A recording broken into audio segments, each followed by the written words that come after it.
உதாம் சிங் என்று சொல்லக்கூடியவர் 1940 நேராக லண்டன் சென்று அங்கே இவர்களை பழியே வாங்க வேண்டும், தாய்நாட்டு மக்களை கொன்றவன் இவன், சுதந்திரத்திற்காக பாடுபட்ட என்னுடைய மூதாதையரை எல்லாம் அழித்தவன் இவன், இவனை நாம் காலி செய்ய வேண்டும் என்கின்ற ஒரு துணிவோடு அந்த இளைஞன் லண்டன் நோக்கி சென்றிருக்கிறான். லண்டனில் ஒரு நிகழ்ச்சி நடந்து கொண்டிருந்திருக்கிறது. அந்த நிகழ்ச்சியில் வால்டர் அவர் பேசிக் கொண்டிருக்கும் பொழுது அதற்கு முன்னாடி அந்த டயர் இறந்து விட்டான். ஆனால் கொல்ல வேண்டியது அவனை, ஆனால் கொல்வதற்கு துணையாக நின்றவர் வால்டர் தன்னுடைய கை துப்பாக்கியால் வால்டரை துப்பாக்கியால் கொண்டு விட்டார். அந்த நிகழ்வு பாராட்டத்தக்கது என்று சொன்னாலும் கூட துணிச்சலானது.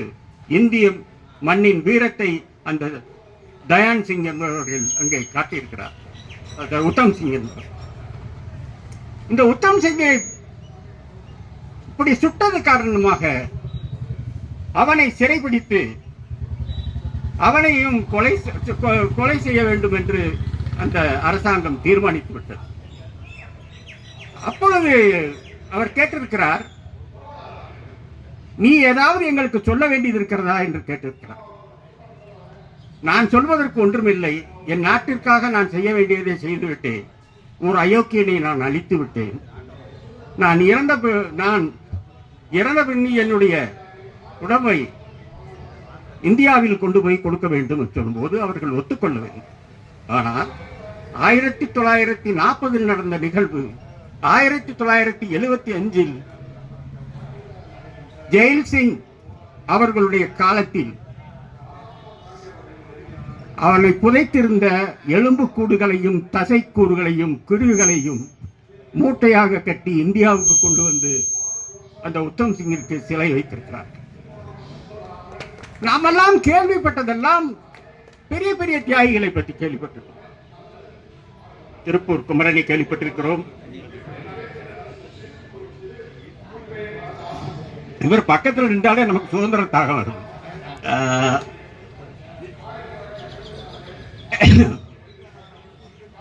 வேலுநாச்சியார் அவர்களுடைய தியாகத்தை கேள்விப்பட்டிருக்கிறோம்.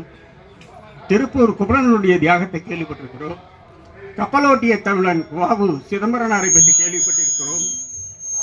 பாரதியாரனுடைய புரட்சி பாடல்களை நாம் கேள்விப்பட்டிருக்கிறோம். பாரதிதாசனுடைய பாடல்களை கேள்விப்பட்டிருக்கிறோம். இத்தனையும் நாம் அறிந்த பின்பும் நமக்கு உணர்ச்சி வேகத்தை ஊட்டியதன் உந்துதலின் காரணமாகத்தான் சுதந்திரமும் கிடைத்தது. இந்த சுதந்திர நாளையும் நாம் கொண்டாடி கொண்டிருக்கிறோம். சுதந்திரத்தினால் நாடு முன்னேறி இருக்கிறது என்பதை சொல்லி பெருமைப்பட்டுக் கொள்வதில் நான் மகிழ்ச்சி அடையவில்லை. சுதந்திரத்திற்கு பின்னால் என்ன நடக்கிறது, இன்று என்ன நடக்கிறது, இனி நாளை என்ன நடக்கப் போகிறது என்பதை சிந்தித்து பார்த்தால் நாடு சுதந்திரம் அடைந்தது என்பது மகிழ்ச்சியை கொடுக்கிறது. சுதந்திரம் அடைந்ததால் நாடு முன்னேறிவிட்டது என்கின்ற பெருமையை கொடுக்கிறது. பெற்ற சுதந்திரத்தை பேணி காக்கிறோமா என்கின்ற ஒரு அச்சம் தலைதூக்கி நிற்கிறது. உத்தம் சிங்கை போலைய இன்னொரு நிகழ்வு 1936 ஒலிம்பிக் ஹாக்கி போட்டி நடக்கிறது. அதில் இந்தியாவில் இருந்து சென்ற வீரர்கள் அங்கே ஜெர்மன் நாட்டு வீரர்களை 6-0 என்கின்ற எண்ணிக்கையில் வீழ்த்தி விட்டார்கள். இதை கண்ணார பார்த்து கொண்டிருந்த அங்கிருந்த பிரதமரோ அல்லது ஜனாதிபதியோ அவரால் சகித்துக் கொண்டு இருக்க முடியவில்லை. அவர் ஒரு கொடுங்கோலன் என்று எல்லாருக்குமே தெரியும்.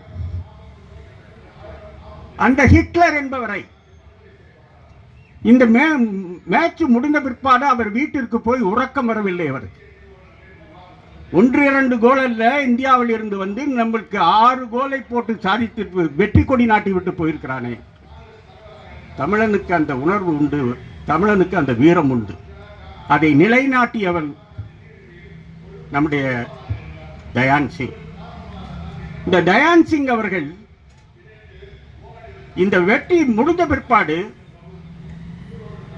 அவருக்கு ஒரு விருந்து கொடுத்திருக்கிறார். அந்த விருந்தில் கேட்கிறார், உனக்கு இந்த நாட்டினுடைய பிரஜையை நான் உனக்கு தருகிறேன், என்னுடைய ராணுவத்தில் உன்னை பெரிய ஆளாக்கி நான் இது பண்ணி நடத்துகிறேன், உனக்கு கொடுக்க வேண்டிய மரியாதையெல்லாம் நான் தருகிறேன், நீ எங்கள் நாட்டிற்காக நீ விளையாடு, உன் விளையாட்டை நான் ரசித்தேன், நீதான் இந்த விளையாட்டு வீரருக்கு தலைவனாக வேண்டும் என்று கேட்டிருக்கிறார். அதற்கு தயான் சிங் சொன்ன வார்த்தை,